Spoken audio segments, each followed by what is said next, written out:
Ukrainian President Volodymyr Zelensky made a trip to Washington in an attempt to rally more American support for Ukraine. He met the US Defense Secretary Lloyd Austin at the Pentagon and visited the 9/11 Pentagon Memorial. The Ukrainian president addressed the Capitol, where he faced varying levels of scepticism from House lawmakers who donated enough funds already. They think it's enough anyway. Republican leaders pressed him for his plans for winning Ukraine's counter-offensive against Russia as the war nears that 2-year mark with any major breakthrough. So let's go to our Sky News US contributor, Michael Ware. Yeah, not everyone's happy in the United States, particularly in Washington, Michael, are they, about continually shelling out more cash when they need it at home?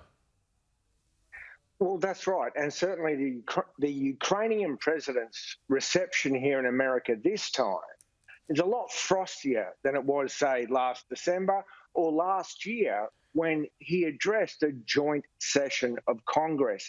Now, what's at play here is the Biden administration has proposed a $24 billion military aid package to the Ukrainians to help fighting against the Russians. Now, right now, that's being held up, not necessarily by the Republican Party, but by a very small, ultra-conservative clique within the Republican Party that currently holds great power and significant influence over the House of Representatives Speaker, Kevin McCarthy. I mean, put it this way.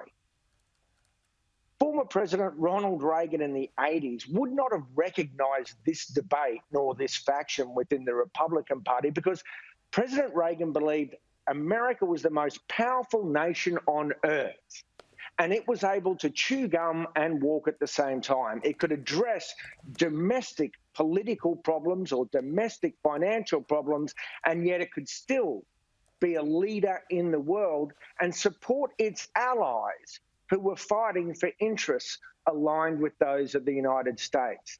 So in essence, we have the extreme ultra-conservative Freedom Caucus that is holding up full support for this package. For example, the Republican leader, Kevin McCarthy, last year wore a Ukrainian lapel pin. Right now, today, he will not even be in a photograph with the Ukrainian president. Why?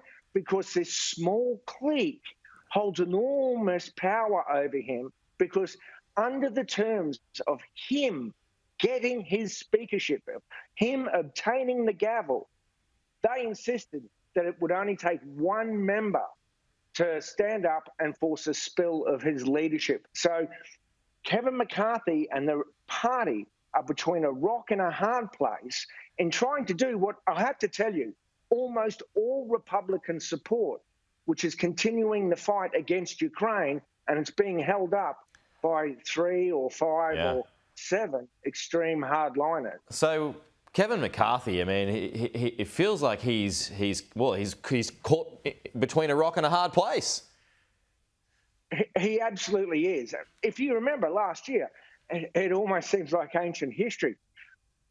The party had to go through vote after vote after vote on the House floor for him to become the Speaker because of this small but very devoted hardline clique that insisted upon demand after demand after demand for their vitally required support to get him that position. Because remember, the Republicans have a razor-thin majority in the House, so they need every single member.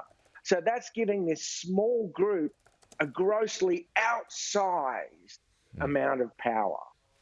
How long has this war got left out? This is the question that nobody can answer. I recognise this. But, I mean, without any major breakthrough, there is a long way to go, isn't there, Michael?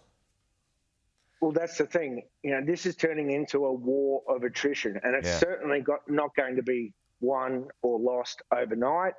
We now have winter approaching. We're at least talking about next year.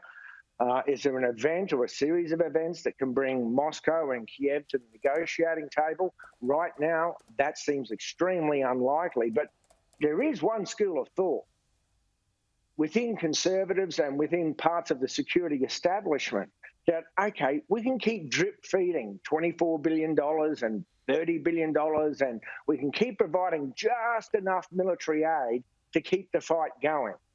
That can be done, but the patience will wear thin with the American public.